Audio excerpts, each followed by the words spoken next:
it's great working with you. You know, we should, you know, get together sometime when we're not, you know, shooting and go for some coffee or something. You know, what do you think? Yeah. You can read Japanese, right?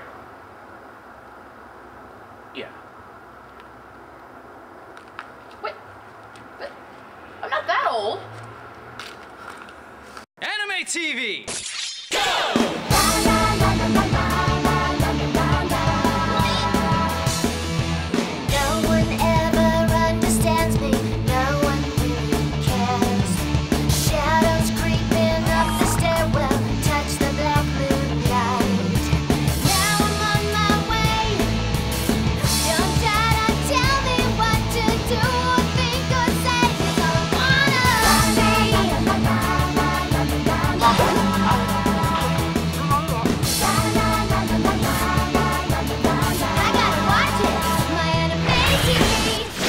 Hi, I'm Johnny Young Bosch, and this is AnimeTV! Give props to the ATV crew. Anime Uber Freaks. That's right. We watch anime, and we tell you whether or not it's good. Have you seen the anime section in stores or on Netflix lately? It's huge. How are you supposed to know what to watch? Well, these guys are gonna help you decide. When you see the scores on the show, don't get mad at these guys. It's fans like you from all over the world that are voting. So if you don't like it, have a problem with it, you can do something about it by becoming a reviewer yourself. Enough about that, let's watch some anime. Crossovers are awesome, but wouldn't it be cool if they did it for anime? Can you imagine your favorite heroes teaming up together in a completely new storyline against totally new villains? Interested? Good. Well, then you're ready to check out Tsubasa Chronicles.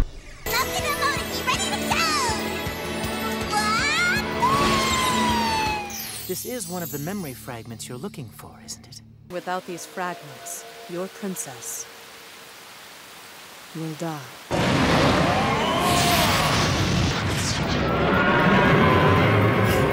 I must go to other worlds. Lands King Ashura cannot reach.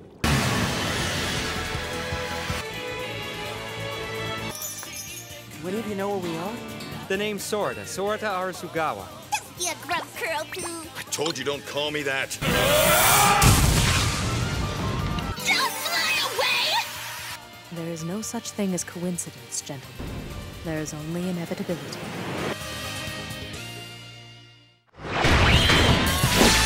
All right, what'd you guys think of Tsubasa Chronicles? Loved it!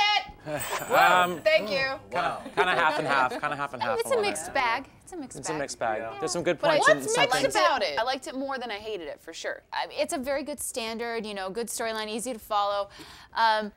A little too easy to follow, not Original. not the most original plot line ever. And if you're a fan of Clamp, as you Big fan. Thank are, you. Yes, I know. it's a good show to watch. Yes. What I liked about it is that they shuffled the characters, you know, because like Shaoran's dad used to be Sakura's dad in like Cardcaptor Sakura. Hey, Dad. I'm home. And like I love stuff like that because like you get to see a different aspect of like the character because they are different characters. But if you don't follow Clamp, you're not going to get that. Yeah. Which is kind of a problem with But it. I don't follow Clamp at all. I haven't seen Cardcaptor Sakura. I haven't seen Chobits. And so I watched it and I had no idea. And maybe in a sense I'm happy I didn't know because then I might have been too confused by it. And so I didn't have any problem, even though I knew it was Chi in that one scene. Now that it's done, what next, Vi? I didn't have a problem But with it. here's my problem. Like, okay. Here's my problem about it. It's that, yes, I like Clamp. I read the manga. And then when I expect to see this series, I get dumbfounded by how badly they dumbed it down for almost a Saturday morning audience. Wait. I will defend that in just, let me defend that. Is that literally NHK, which made it in Japan, which is Nippon Hoso, is like PBS here. So it's for kids. So you can't, like the manga has a lot of blood and guts and people get, you know, and maybe that it wasn't in there, but they were true to the animation style, which is well, then I'm gonna say great. for this series, which I was definitely not a fan of. Thank you, Roy. Which I definitely wasn't a fan of.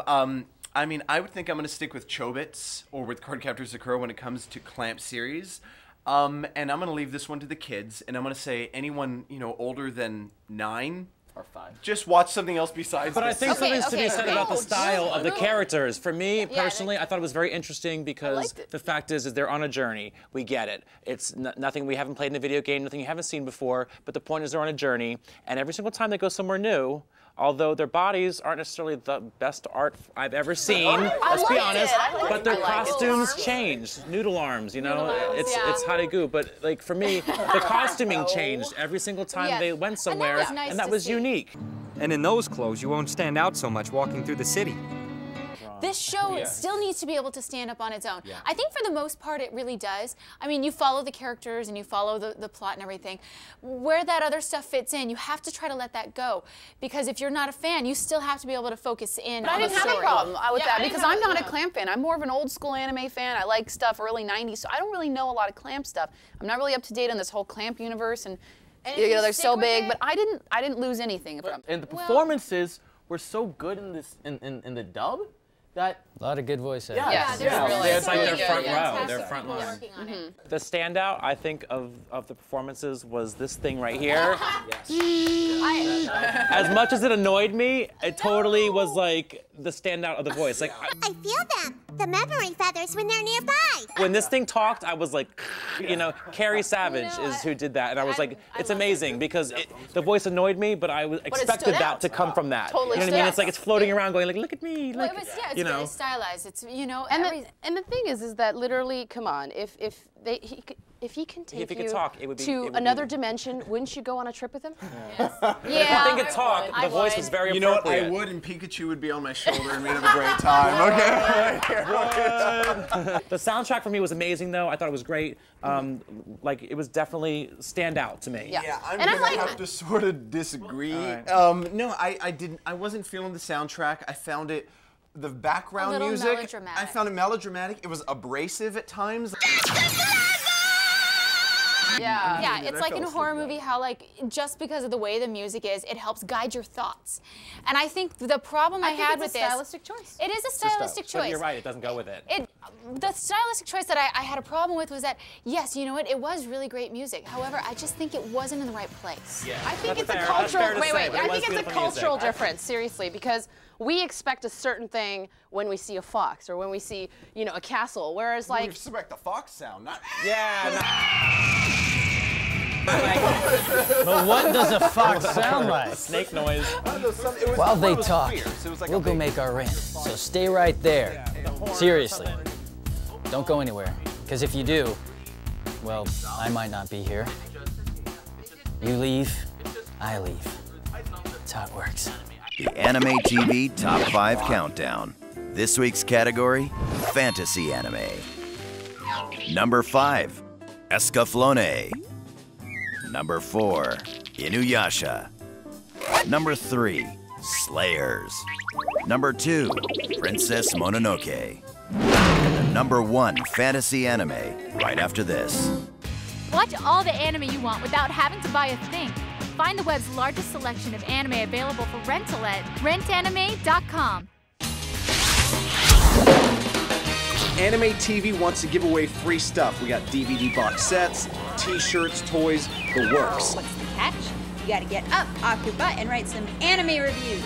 So sign up as a reviewer. And if you see your review on the Love It, Hate It section, well then you'll know that you've got some fabulous things coming your way in the mail. And for those of you who are too lazy to do it, don't sweat it. Just go ahead and send us your picks for the top 5 countdown and you will be automatically put into a drawing for some really neat prizes. So get off your butts.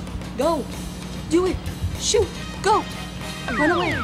And ATV's number 1 fantasy anime is Full Metal Alchemist.